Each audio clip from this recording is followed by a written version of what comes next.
찬송 23장 만입이 내게 있으면 찬양하시겠습니다.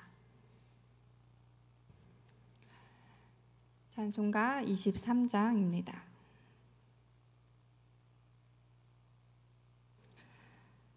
만입이 내게 있으면 그 입 다 가지고 내 구주 주시는 종을 내 찬송하겠네. 내 은혜로우신 하나님 날 도와주시고 그 크신 영광 널리 펴 다 알게 하소서. 내 주의 귀한 이름이 날 위로하시고 이 귀의 음악 같으니 참 희락되도다.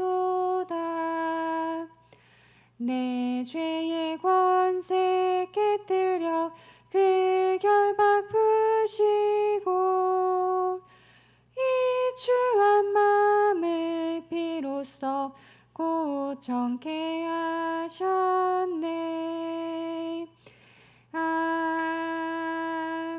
아멘. 오늘 우리에게 주신 하나님 말씀은 야고보서 3장입니다. 야고보서 3장 3절부터 18절까지의 말씀 제가 봉독하겠습니다. 우리가 말들의 입에 죄가 물리는 것은 우리에게 순종하게 하려고 그 온 몸을 제어하는 것이라. 또 배를 보라. 그렇게 크고 광풍에 밀려가는 것들을 지극히 작은 키로서 사공의 뜻대로 운행하나니 이와 같이 혀도 작은 지체로되 큰 것을 자랑하도다. 보라, 얼마나 작은 불이 얼마나 많은 나무를 태우는가. 혀는 곧 불이요 불의의 세계라. 혀는 우리 지체 중에서 온 몸을 더럽히고 삶의 수레바퀴를 불사르나니 그 사르는 것이 지옥불에서 나느니라. 여러 종류의 짐승과 새와 벌레와 바다의 생물은 다 사람이 길들일 수 있고 길들여 왔거니와 혀는 능히 길들일 사람이 없나니 쉬지 아니하는 악이요 죽이는 독이 가득한 것이라. 이것으로 우리가 주 아버지를 찬송하고 또 이것으로 하나님의 형상대로 지음을 받은 사람을 저주하나니 한 입에서 찬송과 저주가 나오는도다. 내 형제들아, 이것이 마땅하지 아니하니라. 샘이 한 구멍으로 어찌 단물과 쓴물을 내겠느냐. 내 형제들아, 어찌 무화과 나무가 감람 열매를 포도나무가 무화과를 맺겠느냐. 이와 같이 짠 물이 단물을 내지 못하느니라. 너희 중에 지혜와 총명이 있는 자가 누구냐. 그는 선행으로 말미암아 지혜의 온유함으로 그 행함을 보일지니라. 그러나 너희 마음속에 독한 시기와 다툼이 있으면 자랑하지 말라.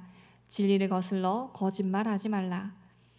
이러한 지혜는 위로부터 내려온 것이 아니요 땅 위의 것이요 정욕의 것이요 귀신의 것이니 시기와 다툼이 있는 곳에는 혼란과 모든 악한 일이 있음이라.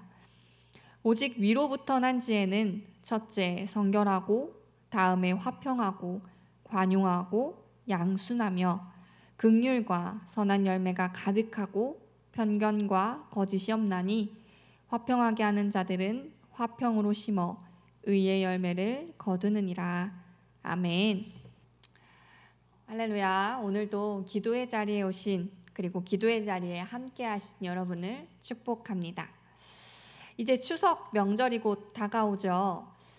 이맘때쯤 되면 인터넷상에 젊은 세대들 사이에서 전해지는 글이 하나 있습니다. 일명 명절 잔소리 메뉴판이라고 하는데요. 그 메뉴판, 그 글에는 이렇게 쓰여져 있습니다. 모의고사는 몇 등급 나오니? 졸업은 언제 하니? 이 말에는 5만 원이 책정돼 있고요. 취업 준비는 아직도 하고 있니? 라는 말에는 10만 원. 살 좀 빼야 인물이 살겠다 라는 말에는 20만 원. 그리고 나이가 몇인데 슬슬 결혼해야지 만나는 사람은 있니? 라는 말에는 30만 원. 아기 소식은 언제쯤이야? 라는 말에는 50만 원이라는 가격표가 붙은 메뉴판입니다. 덕담을 잔소리로 간주해서 가격을 붙인 건데요. 이런 잔소리를 하려면 그에 맞는 금액을 지불하고 말씀하시라는 것입니다. 이것은 결코 돈이 목적이 아닙니다. 이런 덕담을 안 했으면 하는 마음이 큰 거죠. 덕담이라는 것은 남이 잘 되기를 바라는 그런 말인데, 물론 어른의 입장에선 격려 차원에서 하는 말이지만 듣는 이들에게는 이 말이 결코 잘 되는 말이 아니라 마음을 찌르는 말, 상처가 되는 말, 그리고 잔소리로 들린다라는 것입니다. 오죽하면 이거를 메뉴판으로 만들어서 서로 보고 있겠습니까?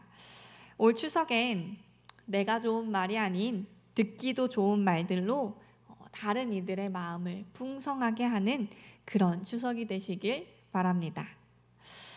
제가 이런 말로 오늘의 말씀을 시작한 건 오늘 말씀이 바로 이런 말, 혀가 가지고 있는 영향력과 그 위험성이 얼마나 큰지, 그리고 그 혀를 제어하는 것이 얼마나 어려운 일인지를 보여주기 때문입니다. 야고보서는 총 5장으로 이루어져 있는데요. 그 짧은 야고보서의 말씀에 특히 이 혀, 말에 관한 지혜를 자주 언급합니다. 그만큼 믿음을 가진 자들, 신앙인들의 이 삶에 혀와 말은 중요한 영향력을 갖고 있고, 또한 다른 이들에게 엄청난 영향력을 주기 때문입니다. 먼저 3절에서 5절까지 3가지의 다른 비유를 통해 표현합니다.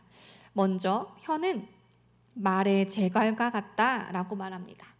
제갈이라는 것은 그 동물의 말, 이렇게 동물 말을 잘 부리기 위해서 이 입에 씌우는 도구이죠. 그래서 이 제갈을 말에게 씌우면 주인이 원하는 곳으로 조절하며 이동시킬 수 있습니다. 혀가 그런 제갈과 같다라는 것이죠. 그리고 또한 혀는 배의 키와 같다라고 말합니다. 배의 크기에 비해 이 키는 아주 작은 부분을 차지합니다. 하지만 그 배를 움직이는 것은 그 키를 통해서만 가능하고요. 그리고 키를 움직여야만 원하는 방향으로 나아갈 수 있습니다. 이 2가지 비유가 말하고자 하는 것은 아주 작은 것들이 큰 몸을 움직이고 제어한다라는 것입니다. 말의 입에 물린 그 작은 도구인 제갈이 말의 방향을 정하고요. 그리고 키가 배의 방향을 정하듯이 말입니다. 그리고 우리의 혀 또한 이와 마찬가지로 우리 몸 전체적으로 봤을 때 아주 작은 신체 기관일지 모르겠지만 그 혀가 우리의 삶의 방향을 정하고요. 또한 우리의 인격에 엄청난 영향력을 준다 합니다. 그렇기 때문에 이 혀를 제어하지 못하면 치명적인 독이 되어서 세상을 파괴할 수도 있고요. 그리고 조화를 무질서로 만들 수도 있습니다. 또한 명성에 먹칠을 할 수도 있음을 경고하고 있는 것입니다. 그리고 마지막으로 비유는 혀를 작은 불과 같다라고 말합니다. 혀를 불로 비유한 것은 작은 불은 약해 보이지만 그 불이 이렇게 커지게 되면 큰 숲을 단숨에 태워버릴 수 있는 위력을 가지고 있잖아요. 그것처럼 혀도 혀가 가진 힘도 통제할 수 없는 커다란 위력을 가지고 있음을 보여주고 있는 것이지요. 우리 뉴스에서 자주 보는 그 커다란 산불이 처음에는 어떻게 시작이 됩니까? 작은 담뱃불, 작은 불씨로 인해 시작이 되죠. 아주 작은 혀지만 특히 통제되지 않은 혀가 얼마나 많은 것들을 삽시간에 파괴시킬 수 있는지를 경고하는 말씀입니다. 그리고 계속해서 8절을 보면 혀는 능히 길들일 사람이 없나니 쉬지 아니하는 악이요 죽인 독이 가득한 것이라 라고 기록합니다. 이 야고보 사도는 자신을 포함한 그 누구도 이 악이면서 죽이는 독을 내뿜는 이 혀를 길들일 사람이 아무도 없다라고 단언하고 있습니다. 그만큼 인간은 얼마든지 악한 말을 내뿜어낼 수 있는 존재라는 것이지요. 뭐 신앙인이라고 다르겠습니까? 구절을 보면 통제되지 않는 혀를 가진 신앙인의 모습을 보여주는데요. 그들은 한 입으로 두 말을 하는 사람들, 즉 한 입으로는 하나님을 찬송했다가 또 다른 한 입으로는 하나님의 형상을 닮은 그 사람을 저주한다라고 합니다. 이 말씀을 하면서 야고보 사도는 아니 대체 어떻게 샘이 한 구멍에서 하루는 쓴물을 내고 하루는 단물을 낼 수 있겠냐라고 반문하고 있지만 우리의 삶을 돌아보면 우리는 참 시도 때도 없이 이 한 입에서 찬양과 저주가 같이 나오는 입이 아닌가 싶습니다. 어른들 우스갯소리로 그런 말들 하시잖아요. 주일에 교회에서 은혜 받고 찬양하고 기도하고 그러고 나와서 교회 집 가는 주차장에서 그렇게 험한 말들을 하시면서 싸우신다고 말이죠. 어찌 보면 이것이 우리의 현실이 아닌가 싶습니다. 그런데 그런 현실이기 때문에 계속 그렇게 살아야 할까요? 계속 한 입으로 우린 두 말을 하면서 살아야 하는 것일까요? 아니죠. 그렇죠? 아닙니다. 야고보 사도는 13절의 말씀으로 한 입으로 한 말을 하며 살 수 있는 방법을 우리에게 알려줍니다. 13절에 이렇게 기록되어 있습니다. 너희 중에 지혜와 총명이 있는 자가 누구냐? 그는 선행으로 말미암아 지혜의 온유함으로 그 행함을 보일지니라. 인간 스스로는 혀를 제어할 수 있는 존재가 아니지만 우리에게는 소망이 있습니다. 우리에겐 지혜의 온유함이 있는 사람들이기 때문입니다. 지혜를 가지고 있으면 그 지혜로 온유함이 더해져서 혀를 온전히 제어할 수 있게 되는 것이죠. 그 지혜는 다른 지혜가 아닙니다. 17절에 보면 그 지혜를 하나님으로부터 온 지혜라고 표현합니다. 하나님이 주신 지혜를 가지고 내 마음을 온유하게 하라는 것이죠. 하나님이 주신 지혜는 너무나 깨끗해서요. 죄를 이길 수 있는 능력이고요. 화평과 그리고 관용의 마음을 줍니다. 또 하나님의 지혜는 선한 열매가 가득해서 편견과 거짓이 없대요. 그래서 다른 사람을 이해하고 인정하고 감싸주는 지혜라고 말합니다. 이 땅 위에서 세속적인 시기, 다툼, 자기 자랑, 거짓말하는 그런 지혜와는 차원이 다른 것이죠. 그렇기 때문에 우리에게는 하나님의 지혜가 임해야 합니다. 말하는 방식만 문제가 아니라 사는 방식에서 우리가 살아가는 삶에서 하나님의 지혜가 임하면 그 지혜로 말미암아 온유함이 우리 마음에 가득 차서 결국은 혀를 제어할 수 있는 힘이 생겨난다라는 것이죠. 내 안에 남을 헛되고 미워하는 마음이 아니라 하나님을 사랑하고 또 하나님을 생각하고 그런 하나님을 향한 마음이 가득 차 있으면 어찌해서 입술에서 하나님이 아닌 다른 것들이 나올 수 있겠습니까? 내 마음에 하나님이 가득 찬데 나에게서 나오는 말들이 하나님이 아닐 수 없다라는 것이죠. 물론 우리는 살아가면서 사람이기 때문에 말의 실수는 할 수 있습니다. 하지만 마음에 하나님의 지혜로 온유함이 가득한 사람은 죽이는 독과 악의 말을 아주 고의적으로 그리고 반복적으로 내뱉지는 않을 것입니다. 저주하고 경멸하는 말로 영혼을 죽이는 일은 그런 죽이는 말은 하지 않을 것이라는 거죠.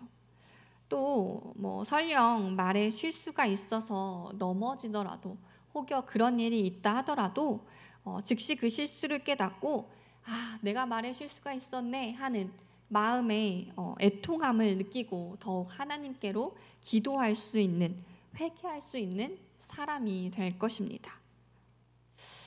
오늘 하루 동안 여러분이 야고보서 이 3장의 말씀을 묵상하시면서 우리의 언어 생활을 돌아볼 수 있는 시간이 되길 원합니다.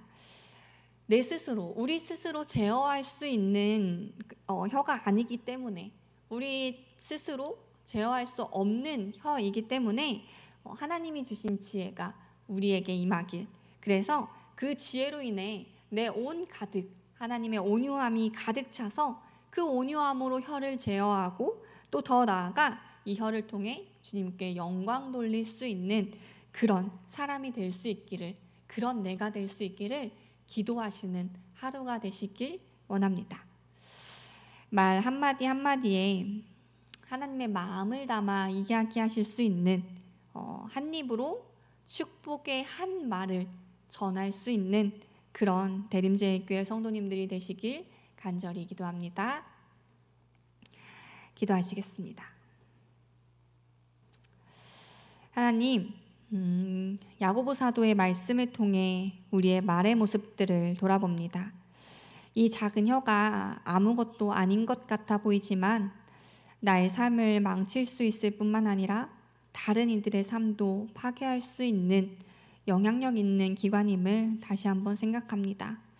그렇기에 이 혀를 내 스스로 제어하고자 하는 것이 아닌 하나님께로부터 온 지혜를 통해 움직일 수 있길 원합니다. 하나님의 마음인 온유함이 우리 안에 가득 찰 때 우리의 입술에서 나오는 모든 말이 찬송이며 축복이 될 줄 믿습니다. 말씀을 통해 예수님을 믿는 자로서 온유함이 가득한 말의 열매를 풍성히 맺어가는 그런 자가 되기를 간절히 바라고 원하며 예수님의 이름으로 기도드렸습니다. 아멘. 오늘도 한 입으로 한 말을 할 수 있길, 그리고 그 한 말이 하나님의 온유함을 드러내는 말이 될 수 있길 기도하시는 시간 되시길 바랍니다.